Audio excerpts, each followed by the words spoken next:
कई वक्ताओं ने बड़ी अच्छी अच्छी बातें कही। मैं उन सभी लोगों को धन्यवाद देना चाहूँगा। और इस विद्यालय के, क्योंकि आज छुट्टी है तो बच्चे कम हैं, लेकिन हमें बताया गया कि यहाँ पढ़ने वाले बच्चों के माता पिता यहाँ पे उपस्थित हैं, तो मैं आप सभी लोगों का विशेष रूप से यहाँ पे स्वागत करना चाहूँगा।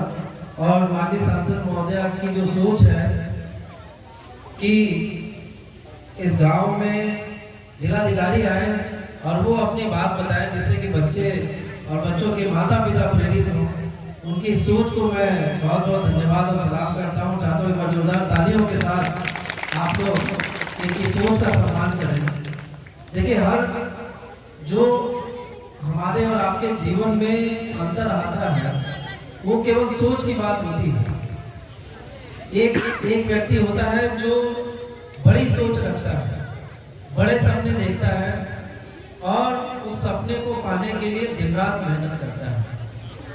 और एक व्यक्ति होता है जो छोटी छोटी चीजों में ही परेशान रहता है। छोटी छोटी जो कठिनाइयां हर व्यक्ति के जीवन में आती हैं, लेकिन कुछ व्यक्ति होते हैं केवल कठिनाइयों को देखते रहते हैं और वो बड़ा सपना नहीं पाल पाते हैं। और जब आप बड़ा सपना नहीं देखेंगे तो फिर उन सपनों को पूरा करने का फिर प्रयास कैसे करेंगे। आपने डॉक्टर अब्दुल कलाम का नाम सुना होगा, हमारे पूर्व राष्ट्रपति थे, सभी लोगों ने सुना होगा। वो न्यूज़पेपर बेचा करते थे, रेलवे स्टेशन पे मोहल्लों में वो न्यूज़पेपर बेचते थे, इतने गरीब परिवार से थे। लेकिन उन्होंने सपना देखा था कि हमें बहुत बड़ा वैज्ञानिक बनना है और इसके लिए उन्होंने दिन रात तप किया, परिश्रम किया। असफलताएं उनको भी झेलने को मिली। ऐसा नहीं है कि हर व्यक्ति पहले प्रयास में सफल हो जाता है। वो एनडीए का एग्जाम देने गए थे, वहां पे फेल हो गया, उनका सिलेक्शन नहीं हो पाया, लेकिन उन्होंने प्रयास करना छोड़ा नहीं। और हमारे देश की खूबसूरती देखिए, हमारे लोकतंत्र की खूबसूरती आप देखिए कि एक अखबार बेचने वाला व्यक्ति देश के सर्वोच्च पद पे हासिल हुआ, सर्वोच्च पद देश का। और उन्होंने अपनी किताब लिखी थी और बहुत सारी किताबें लिखी, लेकिन उन्होंने जो बातें कही उन किताबों में, जो सबसे अच्छी बात मुझे लगती है कि आप सपने देखिए और सपने जितने बड़े से बड़े देख सकते हैं वो बड़े से बड़े सपना देखिए और ऐसा सपना देखिए कि जो आपको रात को सोने न दे। और जब आप ऐसे सपने देखने लगेंगे तो फिर आप उस सपने को पाने के लिए दिन रात मेहनत करेंगे। और जब आप मेहनत करेंगे तो इस दुनिया में कोई भी ऐसी चीज नहीं है कि जो असंभव हो। उदाहरण आपके सामने इतने सारे लोग इस मंच पे बैठे हुए, आप सभी लोगों के लिए एक ये सीखने की बात है। अभी मैडम ने अपने जीवन के बारे में बताया, आप सब जानते हैं इस झोपड़ी के स्कूल से, एक छोटे से स्कूल से पढ़ के और देश की संसद तक का सफर करना और संसद का जो उच्च सदन होता है वहां तक पहुंचना, ये बहुत बड़ी बात होती है।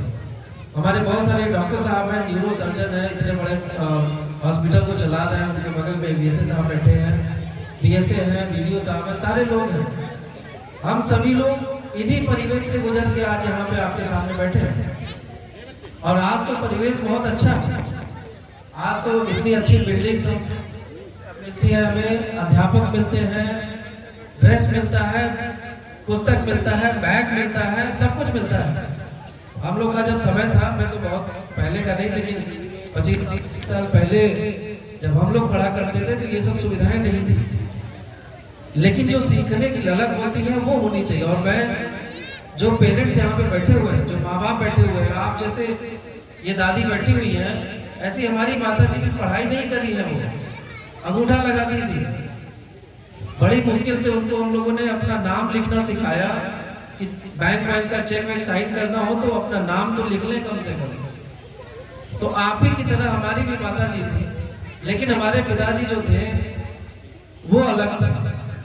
देखने में तो आप लोग थे, आप जैसे थे हम देखते हैं, लेकिन अगर मैं उनके संघर्ष को सुनाऊं तो बहुत समय निकल जाएगा। एक समय था जब हम लोग के पास भी पक्की छत नहीं थी। जब बारिश होती थी तो बारिश का जो पानी है वो बिस्तर पे गिरता था। हम लोग रात भर जागते थे कि बारिश के पानी से हमारा बिस्तर ना गीला होगा। कटोरे में, लोटे में जो भी गिलास मिलता था पानी रोक के फेंकते थे और जब बारिश रुक जाती तो छत जाके साफ करते थे। कि ये सही से नींद ले सके। उन संघर्षों में जीने के बाद भी हमारे पिताजी वो 91 में जाके उनको परमानेंट नौकरी मिली। उसके पहले सीजनल थे, आप सभी लोग जानते हैं, टेम्पररी टाइप की नौकरी थी, कभी 50-100 मिल जाता था। 91 में वो नौकरी में आए परमानेंट में, और एक बाबू होते हुए उन्होंने एक सपना देखा। मैं इसलिए अपने भाषण की शुरुआत मैंने सपने से करी। उन्होंने एक सपना देखा कि बेटे को जिस जिले में डीएम के अधीनस्थ में काम कर रहा हूं वैसा ही बनाना है। और वो सपना देखने के लिए भी व्यक्ति के अंदर चाहिए। हर व्यक्ति नहीं सपना देख सकता है, सोच नहीं होती है। उन्होंने शुरुआत करी और हमें ले जाते थे जिलाधिकारी से मिलाने के लिए। मैं छोटा था, 6वीं 7वीं में 5वीं में, ऐसे बहुत छोटी क्लास में। मुझे याद है बहुत पहले